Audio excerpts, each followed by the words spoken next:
You can analyze the data in a pivot table to look for trends. In this video, we look at organizing fields appropriately, adding extra levels of detail to drill into data, and inserting multiple value fields in a single table. As you can see, we have a pivot table created, but we haven't added any files yet. Let's look at how we can use pivot tables to find trends in your data.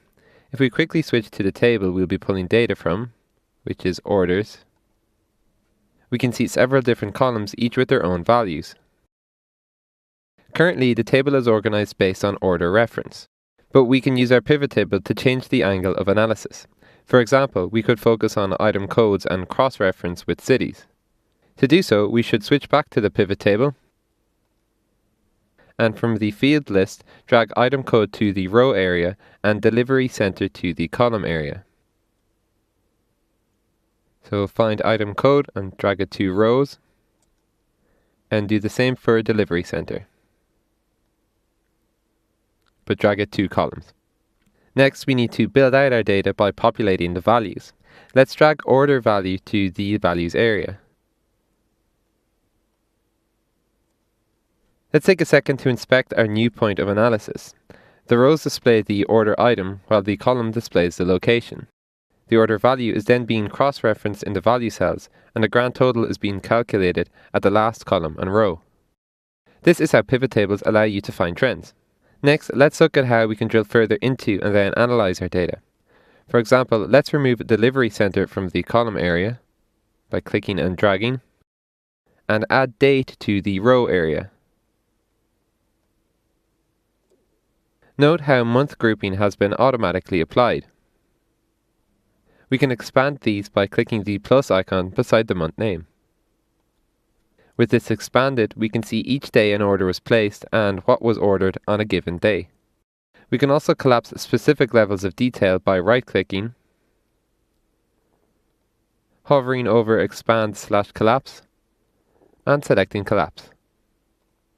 We can further drill into specific data values. For example, if we wanted to view all values that correspond to this item code on this particular date, we just need to double-click at the intersection in the table like so. This will create a new sheet with a data table and corresponding data entries only. We can now see each column for this specific value. This is useful for working with data values from a pivot table report. Let's return to our pivot table and look at how we can add multiple values to our report. Currently, the only values being displayed here are for order values. The calculation being performed on these is sum. That's why the total is displayed here. Let's add order reference to the values area so that we can see the number of orders made for each item.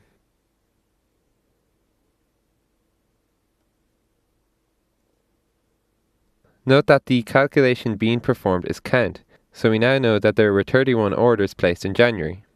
If we add quantity to the values area, we can then see displayed the number of items for each order and the sum of each month. If you don't want the sum displayed, we can change the calculation through the field settings. Right-click a value and select Value Field Settings. Then from here, just select a new calculation. Let's find the average quantity and hit OK. So now the average quantity is being displayed rather than the total. By organizing your fields correctly, drilling into your data and adding multiple value fields, you can analyze data in your pivot table with greater control and ease.